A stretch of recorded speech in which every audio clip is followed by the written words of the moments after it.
की महिमा इसलिए गाई है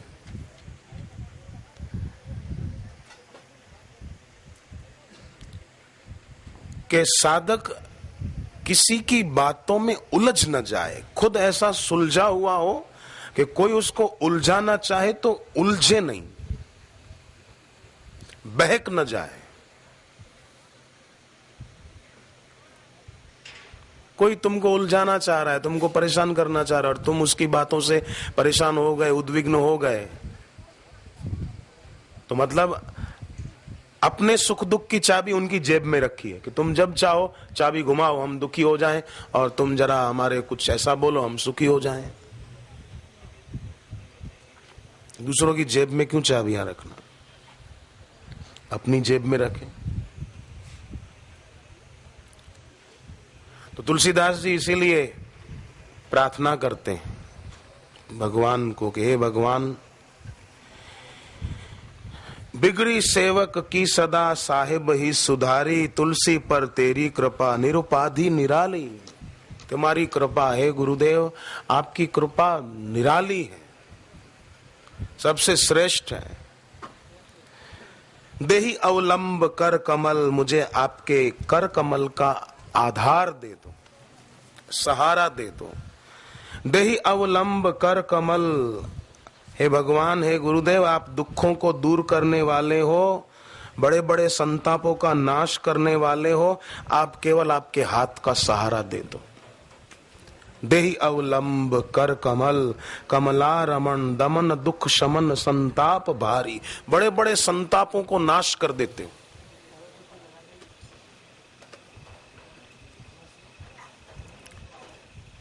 मुझे आपके कर कमल का सहारा दे दो।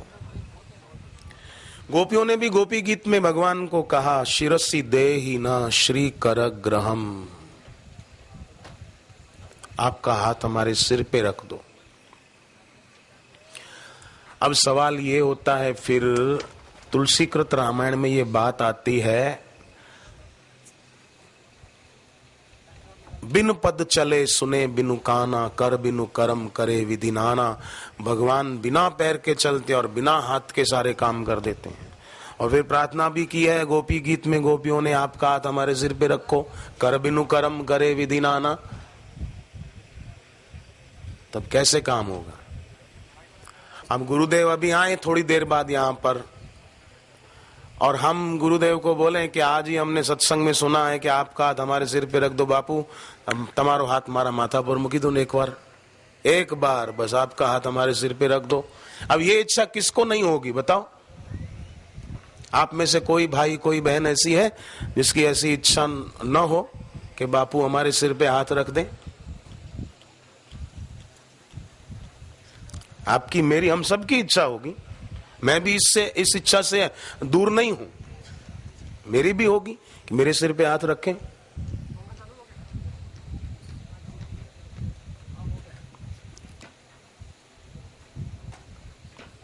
परंतु गुरुदेव आए और हम कहें कि आप हमारे सिर पे हाथ रखो, ये भक्ति नहीं है, ये फिर गुरु को परेशान करना होगा।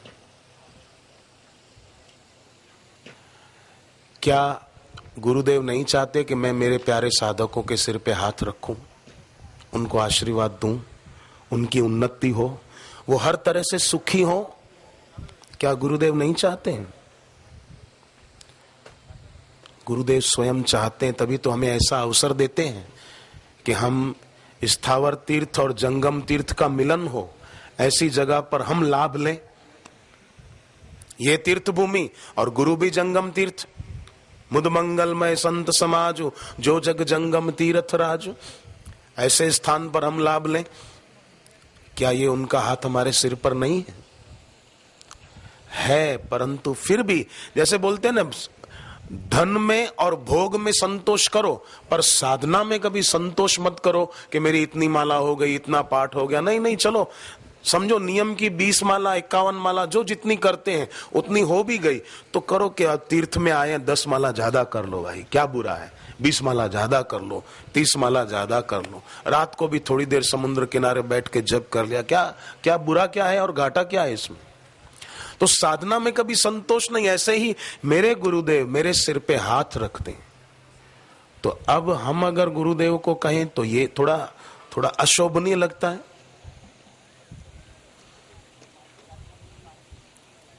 तो क्या करें कि रोज सुबह शाम जब भी मौका मिले ऐसी भावना करो कि हमने गुरुदेव के चरणों में अपना मस्तक रखा, गुरुदेव ने अपना प्यार, ममता और आशीर्वाद भरा हाथ हमारे सिर पे रखा।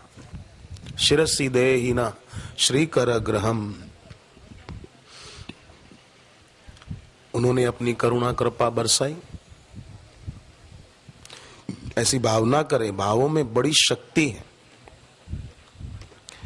इससे हमारे मन के भाव और शुद्ध होंगे। देखो, आप एक बात बताओ, गंदगी किसी को पसंद है? कपड़े मैले रखना किसी को पसंद है? कपड़े पर जरा डस्ट लग जाए तो तुरंत उसको हम झाड़ देते हैं। मोटरसाइकिल से या रिक्शा में जा रहे हो, रास्ते में डस्ट उड़ी तो तुरंत जहां रुके वहां मुंह धो लेते हैं कि मिट्टी लग गई चेहरे पर, मुंह साफ कर लो।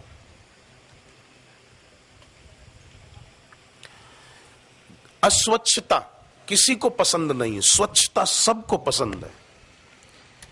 शरीर स्वच्छ हो मेरा, साफ सुथरा रहे, अच्छी तरह नहा लेते हैं। फिर हमारा घर भी स्वच्छ हो, घर भी गंदा थोड़ी रखते हैं।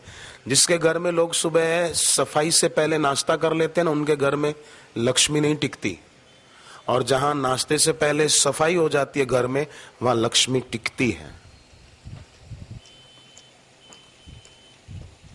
इसलिए अपने घर में स्वच्छता समझदार लोग रखते हैं। शरीर स्वच्छ, घर स्वच्छ, कपड़े स्वच्छ, यहां तक कि जो खाना बनाते हैं वो भी स्वच्छ पवित्रता से बनाते हैं। उसमें हम जूठा पानी नहीं डाल देंगे, सब्जी में आटा लगाएंगे तो उसमें जूठा पानी नहीं डाल देंगे, भाई सफाई से। तो भोजन स्वच्छ, घर स्वच्छ, कपड़े स्वच्छ, शरीर स्वच्छ, ये सब स्वच्छ रखते हैं। अब थोड़ा विचार ये भी करना चाहिए कि हमारे संकल्पों में स्वच्छता रहती है कि नहीं रहती। स्वच्छता, पवित्रता हमारे संकल्पों में रहती है या नहीं। फिर दूसरा ये भी देखें, मेरे विचारों में पवित्रता रहती है कि नहीं। अगर नहीं तो कब मेरे विचारों में अपवित्रता आ जाती है और किस कारण आती है। राग का, द्वेष का, विकार का, कोई भी। राग द्वेष भी तो विकार है, केवल काम विकार ही विकार नहीं, क्रोध भी एक विकार है, द्वेष भी विकार है, ईर्ष्या को भी विकार कहा है। तुलसीकृत रामायण में इन सबको रोग भी कहा है। सुनहु तात अब मानस रोगा, तिनते दुख पावहीं सब लोगा, काम वात कफ लोभ अपारा, क्रोध पीत नित छाती जारा। इनको रोग भी बताया। तो रोगी आदमी भी तो ठीक नहीं ना। कोई आदमी रोगी रहना पसंद करेगा? नहीं, स्वस्थ रहूं मैं। तो हमारे संकल्पों में कितनी स्वच्छता रहती है, हमारी इच्छाओं में कितनी स्वच्छता रहती है, इच्छाएं कैसी कैसी हैं। अब देखो, ये भी तो एक इच्छा है ना, भूख लगे तो अब खाना है, भोजन में क्या करेंगे, क्या खाएंगे, ये भी तो इच्छा है।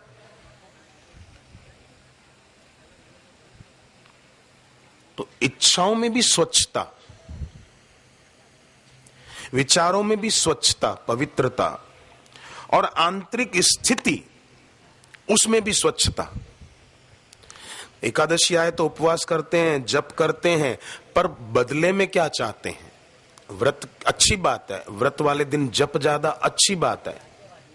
मैं आपको बता दूं, अब बात आई तो द्वारका में और द्वारका की यात्रा में विष्णु सहस्त्र नाम और गजेंद्र मोक्ष के पाठ की बहुत महिमा।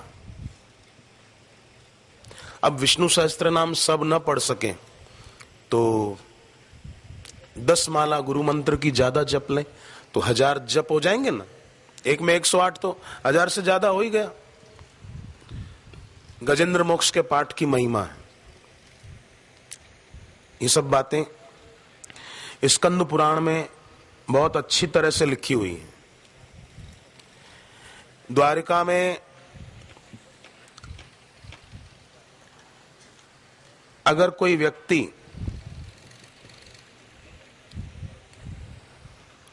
अपने हाथ से किसी को कुछ दे देता है खाने की चीज, गया तीर्थ में श्राद्ध करने से जो पुण्य प्राप्त होता है वो द्वारका में किसी को अपने हाथ से खिलाने पर हो जाता है उतना। इतनी महिमा है।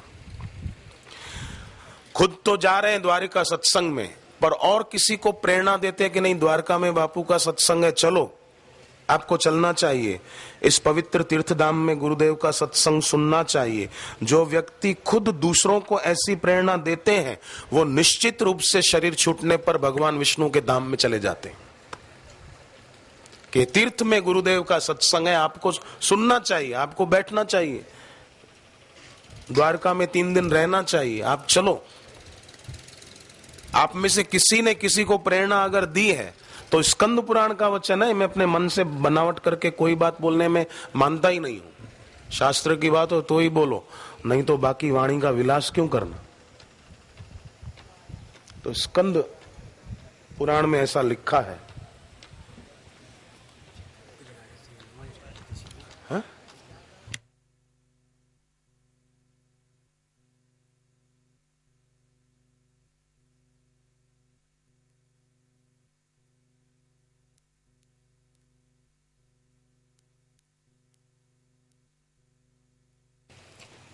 भगवान भी ऐसे लापरवाह लोगों से दूर रहते हैं।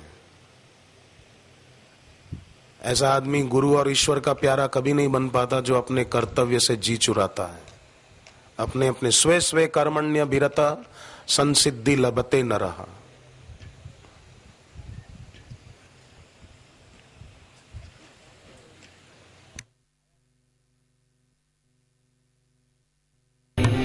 हे नाथ अब तो ऐसी दया हो, हे नाथ अब तो ऐसी दया हो।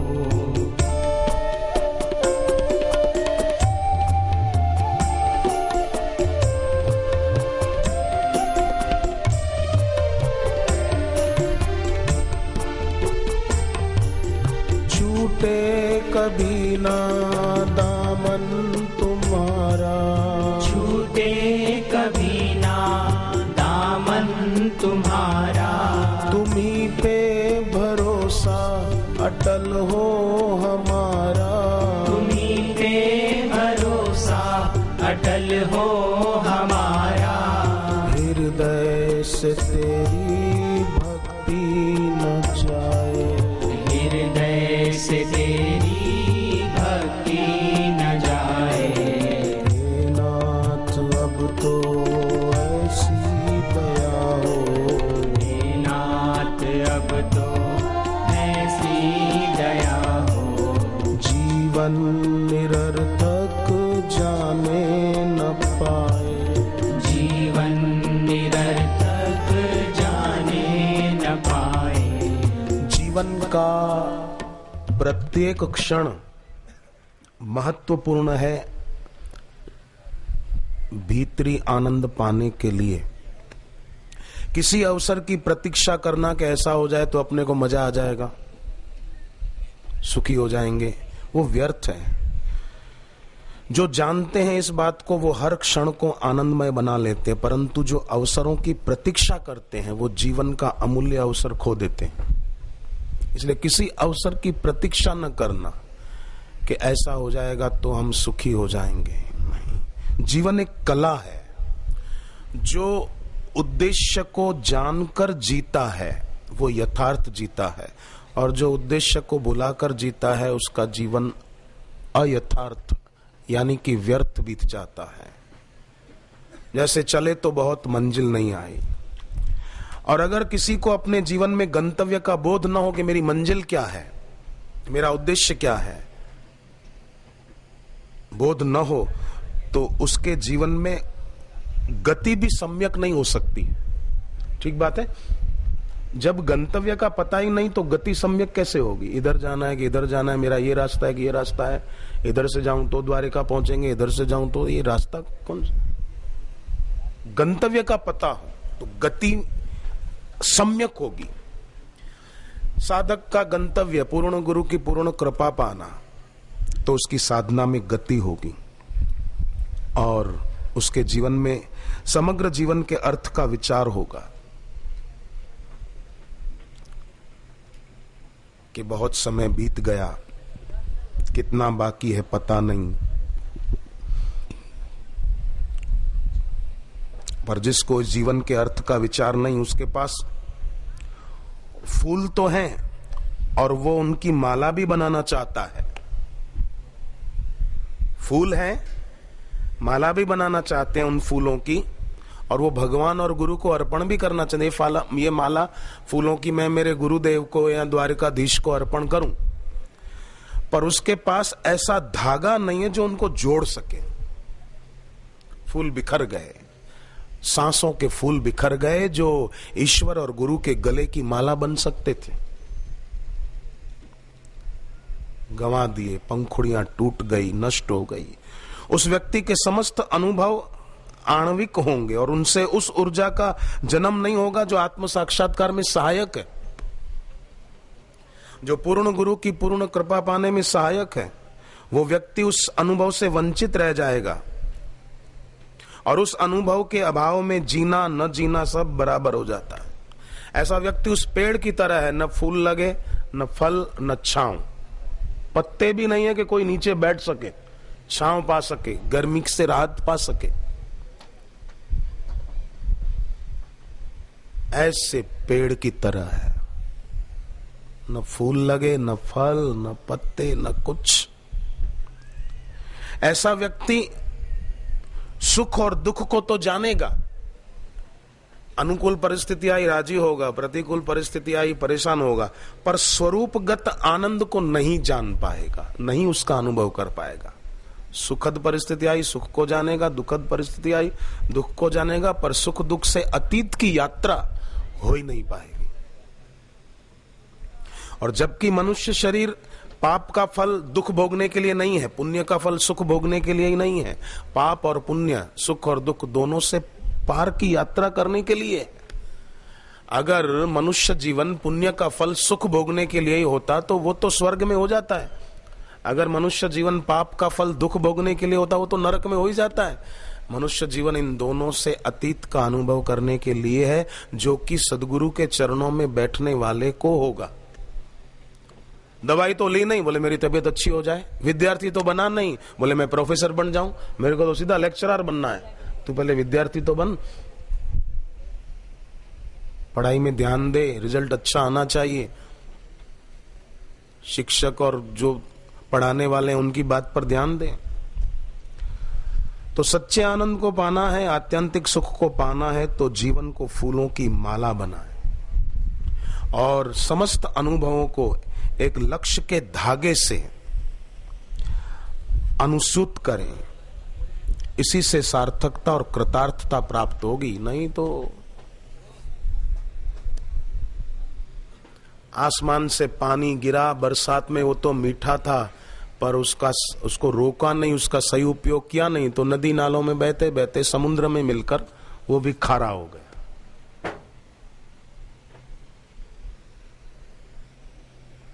इसलिए प्रार्थना की, करने जो आए वही अब करें हम, अपना ये जीवन सार्थक करें हम। मनुष्य की श्रेष्ठता स्वयं उसी के हाथों में है। प्रकृति ने तो संभावनाएं दे दी, ईश्वर ने भी कृपा करके ऐसी परिस्थिति बना दी हम ऐसे तीर्थ में गुरुदेव का सत्संग सुन सकें। पर यहां भी कोई आकर अगर जलेबी और गांठिया खा के सो जाए जप न करे कि भाई दरिया कांठो जे हालो, ममरा ने सुखड़ी ने गांठिया जे लाव्या छे ने काढो, આપણે દરિયા કાંઠે ખાવાની મજા જ જુદી છે હો। પાછો અહીંયા આવીને પણ એ ખમણ ને પાત્રા ને પડીકા ખોલીને બેસે કે દરિયા કાંઠે ખાવાની મજા જ જુદી છે। ઘરે ખાવાની મજા નથી આવતી, પંખા નીચે પંખાની હવા પાછી ગરમ ગરમ, અહીંયા તો દરિયા કાંઠે ઠંડી ઠંડી હવા આવે, મજાથી ખાઓ પીઓ। तो यहाँ आकर भी वो खमण और पात्रा खाके, राजसी खुराक खाके फिर बोलेगा कि मने છે ને ઊંઘ બહુ આવે છે। તો ઊંઘ ના આવે શું થાય? મારું છે ને મન જપમાં નથી લાગતું, આ તારું મન ખમણ ને પાત્રામાં લાગે છે, જપમાં ક્યાંથી લાગે? સુખડી માં લાગે છે તો ભગવાનના ભજનમાં ક્યાંથી લાગે?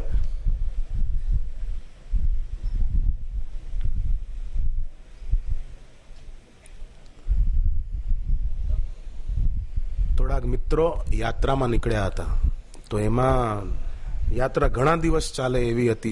मुझे यहाँ हिंदी दूर से भी लोग आए ना, इसलिए सौराष्ट्र के साधक थोड़ा चला लेना हिंदी। बाहर से अपने साधक आए हैं, कई वो गुजराती नहीं समझ पाते हैं। तो यात्रा में निकले, यात्रा ज्यादा दिन चलने वाली थी, तो सबका नाश्ता पात्रा खमण वो तो पहले ही दिन खत्म हो गया। सूखा जो था खाखरा ममरा चौड़ाफड़ी वो सब भी धीरे धीरे खत्म हो गया। अब सबने देखा कि हीरालाल के पास अभी माल खूब है, वो निकालता ही नहीं, सबके साथ बैठ के खा जाता है, पर अपना माल कभी खोलता नहीं। उसके पास अभी है माल, सुखड़ी भी है, उसके पास खाखरा भी है, ममरा पण छे અને બીજું બધું ઘણું છે એની પાસે, મોનતાળ પણ છે, થેપલા પણ છે, હજુ माल छे नहीं पाए, कढ़ाऊ निकलवाना कैसे इससे? तो सब दोस्तों ने मिलकर प्लान बनाया। एक बन गया मुखिया, सबका हाथ देखने लग गया कि हाँ रे तेरे भाग्य में पैसा तो बहुत है, क्या बात है, क्या धन की रेखा है, वाह भाई वाह। ऐसा सबको किसी को कुछ गप हाँक रहा था। वो तो गप हाँकवा में शू जाए, कोई मेहनत तो नहीं। हाँ रे तेरी आयु तो बहुत लंबी है, 100 साल से ज्यादा जिएगा तू। तो उसको लगा कि मैं भी जरा पूछ लूं मेरी उम्र कितनी है, जरा देखे आयु की रेखा कितनी बड़ी है, धन की रेखा मजबूत है कि नहीं है, नहीं तो ब्लेड से एक चीरा मार के बना दूं। धन की रेखा भी होती है। तो बोले मेरा भी हाथ देखो ना। बोले हाँ हाँ लाओ। देखा कि तेरी उम्र तो बहुत लंबी है, पैसा भी खूब है तेरे भाग्य में, और अरे तेरे जैसा उदार आदमी तो दुनिया में खोजना मुश्किल है। तेरे लकीरों से ऐसा पता चलता है तू कोई भी चीज अकेले खाए ऐसा आदमी नहीं है तू, सबको मिल बांट के खाने वाला।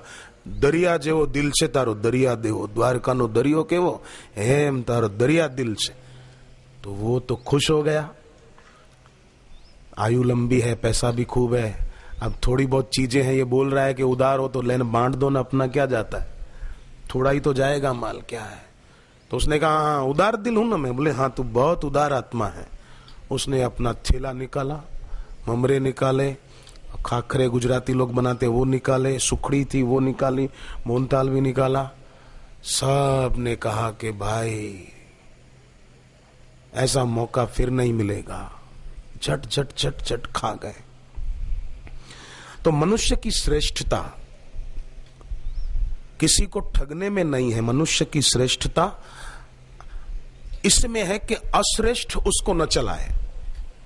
अश्रेष्ठ है इंद्रियों का आकर्षण, अश्रेष्ठ है इंद्रियों की गुलामी, वो न चलाए।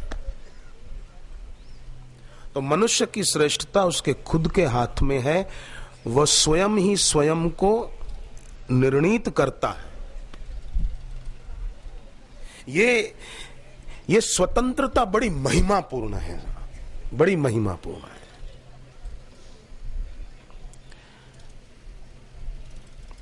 जैसे आंख है, तो आंख के द्वारा आदमी फिल्म भी देख सकता है, पर आंखों के द्वारा गुरु के द्वार पर आकर, गुरु की शरण में आकर गुरु के दर्शन करे, द्वारकाधीश के दर्शन करे, गुरु के दर्शन करके अपने नेत्रों को पवित्र करे। परंतु कई लोग इसको दुर्भाग्य बना देते, इसका दुरुपयोग करके, और संसार में अधिक लोगों को यह स्वतंत्रता दुर्भाग्य रूप ही सिद्ध होती है।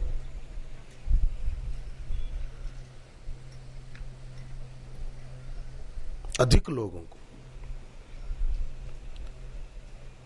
निंदा कर लेते हैं, कई बात कुछ और प्रस्तुति कुछ कर देते हैं। ये दुर्भाग्य तो बनाया, क्योंकि सृजन की क्षमता में विनाश की क्षमता और स्वतंत्रता भी तो छुपी हुई है।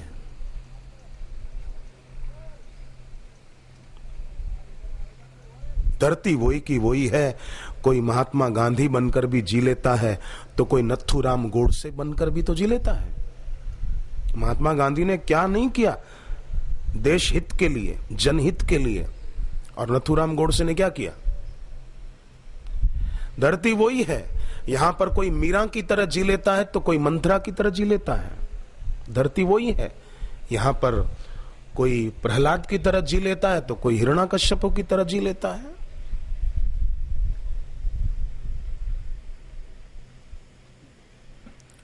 ईश्वर ने स्वतंत्रता दी है।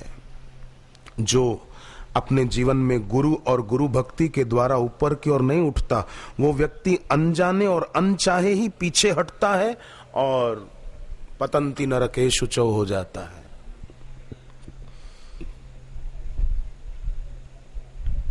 अब गुरुदेव को तो कई लोग सुनते हैं, कई मीडिया वाले भी नहीं प्रवचन सुनते, पर वो उसमें से क्या क्या अर्थ लगा लेते हैं। जैसे वो पौंड्रिक था, वो श्री कृष्ण को भगवान नहीं मानता। वो बोलता था मैं भगवान हूं, और चतुर्भुज रूपी अपने को सिद्ध करने के लिए 2 डुप्लीकेट हाथ लगा के भी घूमता था कि देखो मैं चतुर्भुजी हूं। नहीं मानता था।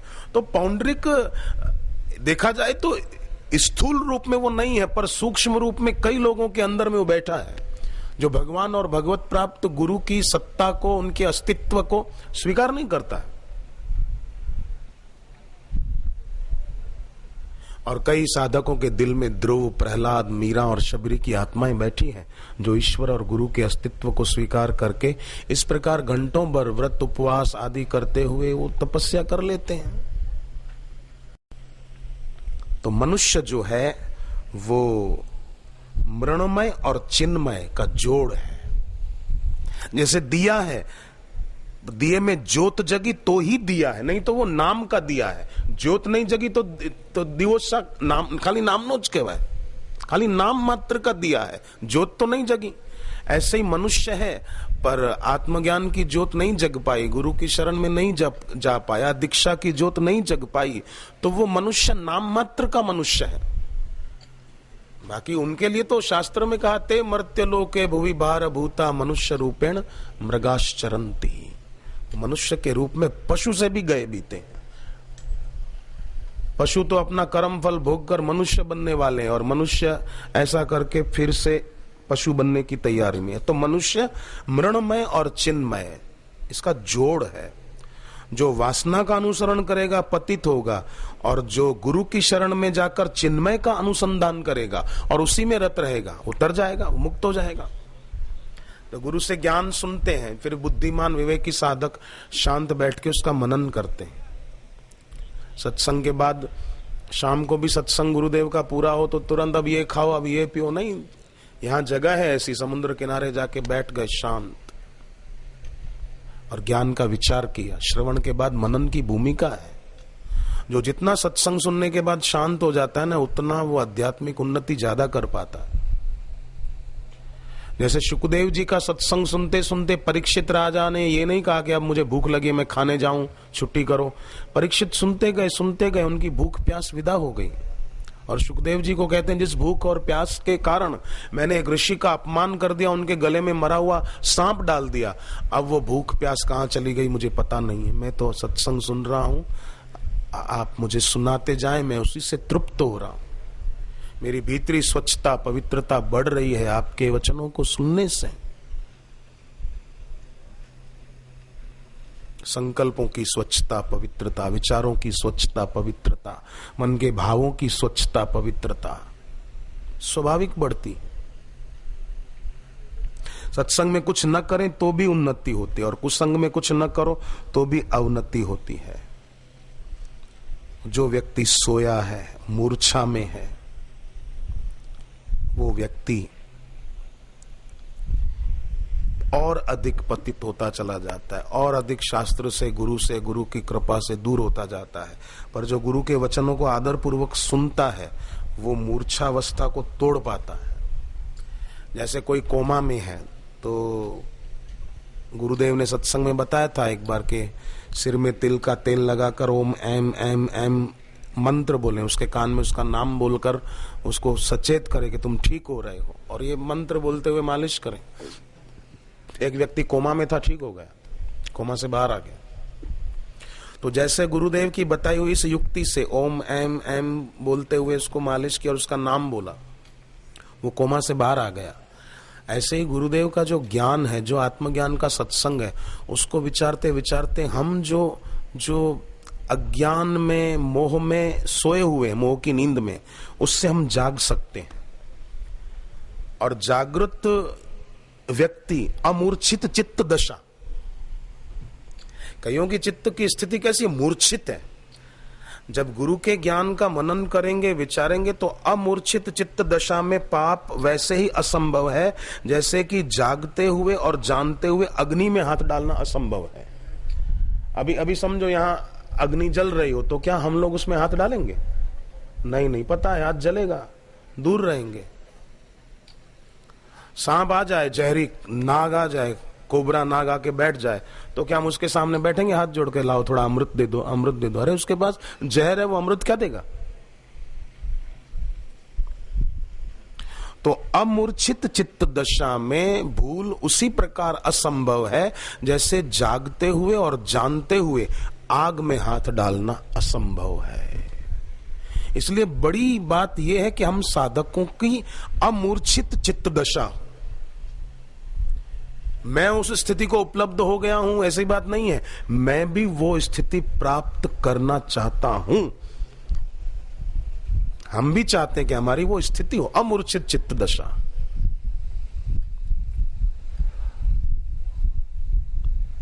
परस्पर साधक मिलकर अगर ऐसी चर्चा करते ना, तो बोलने से, सुनने से वो यात्रा होती है।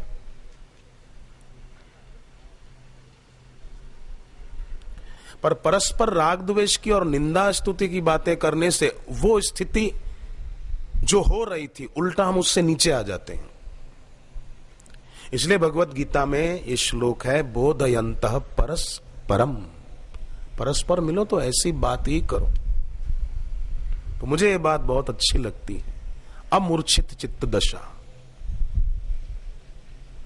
और फिर अमूर्छित चित्त दशा से फिर उससे भी संबंध विच्छेद, कि मैं अमूर्छित चित्त दशा का धनी हूं, उससे भी आगे की यात्रा। जो जो चलेंगे, जैसे रात को अंधेरा है, हमारे पास टॉर्च है, हम टॉर्च जलाएं तो रास्ता थोड़ा ही दूरी तक का दिखेगा ना। चलते जाएंगे तो उसके आगे का रास्ता स्पष्ट दिखता जाएगा, चलते चलते मंजिल पहुंच जाएंगे। ऐसे ही यात्रा करते जाएं तो आगे गंतव्य तक पहुंच जाएंगे।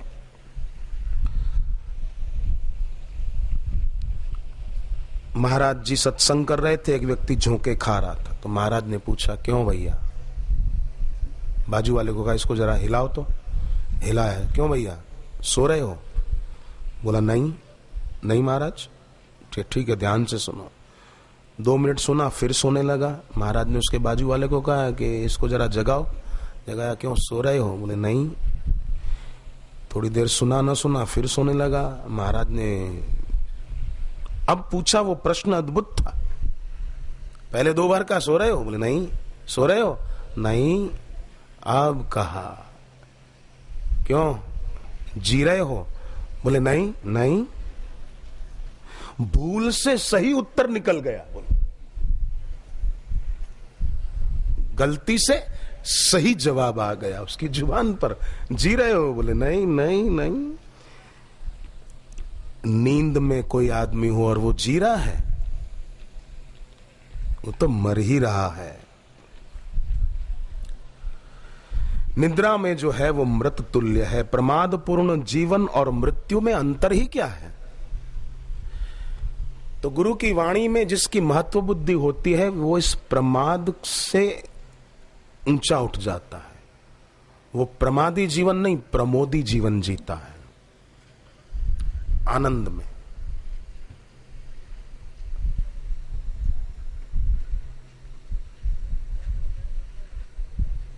समता में। और फिर उसके जीवन में अशुभ नहीं, शुभ होता है।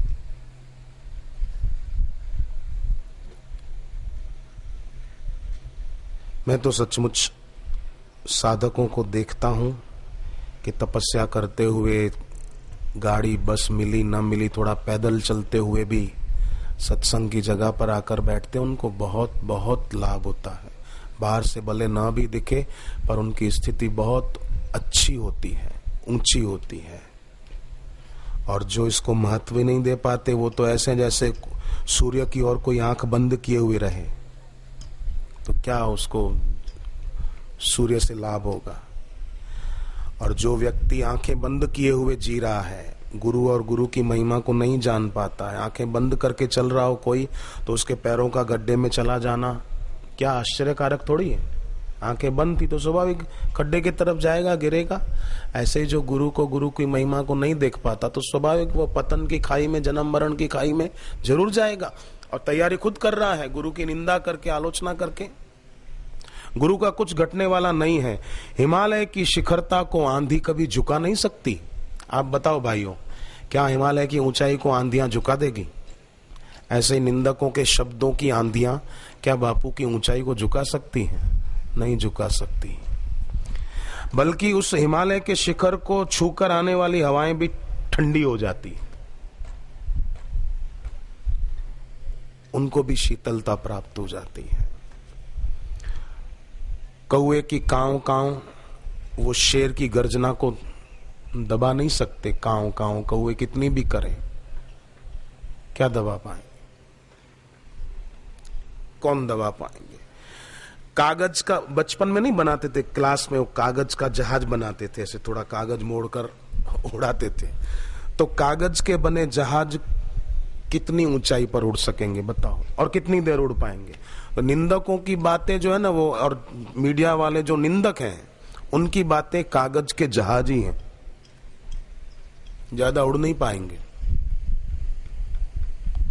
उड़ाने की बहुत कोशिश की, उड़े भी नहीं कईयों के किसी के नहीं उड़े। और जो कागज के जहाजों के सहारे अगर सोचे हम भी उड़ जाएं तो संभव नहीं है। कोई भी परिंदा सूर्य को कैसे छू पाएगा? ताड़ की लंबाई आकाश की ऊंचाइयों को छू नहीं पाएगी।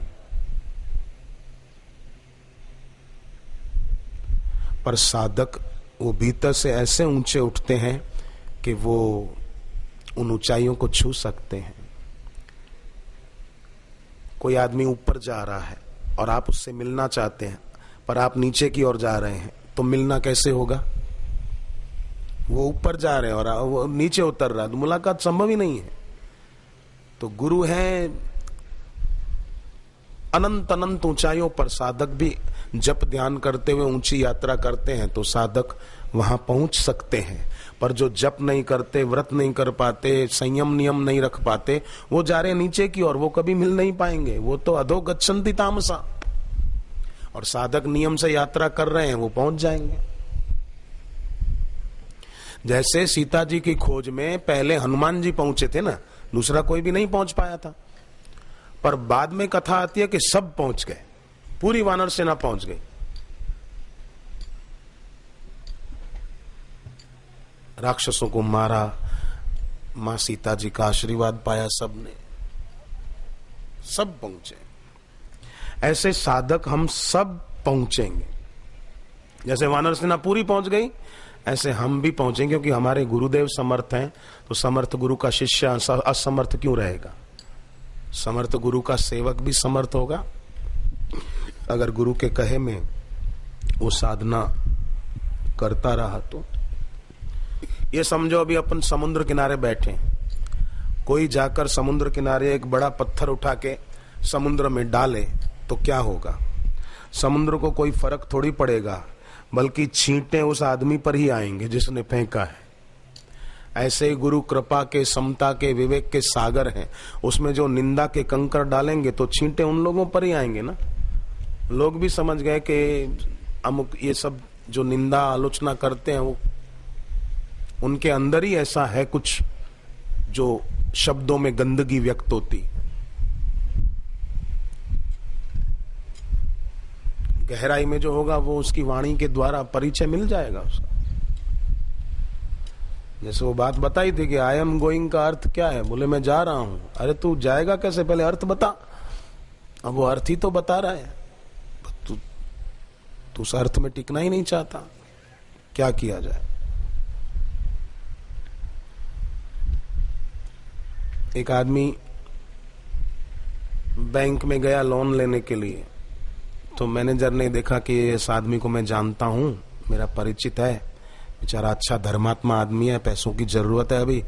तो मैनेजर ने कहा हम आपको बिना इंटरेस्ट के देंगे। उसने कहा नहीं नहीं, ऐसे बिना इंटरेस्ट के देने की जरूरत नहीं है, आपको देना हो तो ठीक से दीजिए। अब वो बिना इंटरेस्ट मतलब बिना ब्याज के हम दे रहे हैं। बोलते नहीं नहीं नहीं, कृपा को पहचान नहीं पा रहा और समझ नहीं पा रहा है। ऐसे लोग बेचारे ही रह जाते हैं, यात्रा नहीं कर पाते। होटल के बाहर खड़ा खड़ा एक आदमी एक समोसा खाया, दूसरा खाया, पर कैसे खा रहा था, समोसे के ऊपर का कवर हटाकर अंदर के आलू मसाले वाले वही खा रहा था। दूसरा खाया, तीसरा खाया, चौथा खाया, पांचवा खाया। किसी ने कहा कि कमाल है, आप समोसे के ऊपर का कवर हटाकर अंदर के आलू मसाले वाले क्यों खा रहे हो? बोले डॉक्टर ने बाहर का खाने को मना किया है,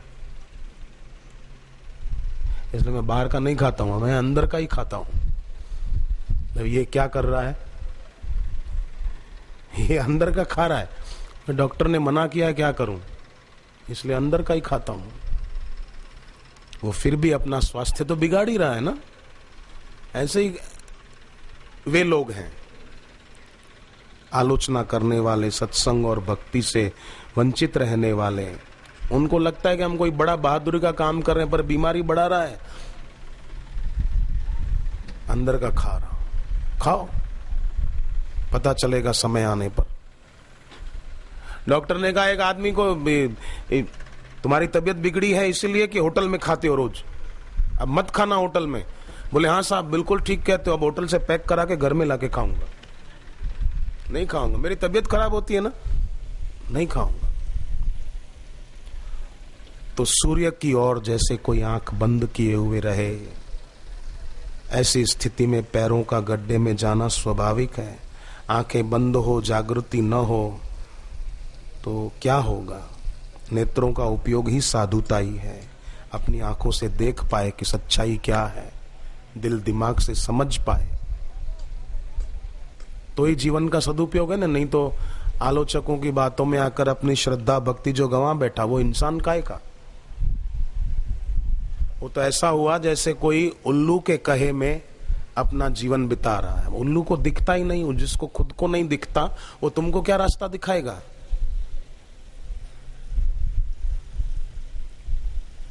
नेत्रहीन व्यक्ति का हाथ पकड़ के सोचने के मुझे मंजिल तक पहुंचा देंगे।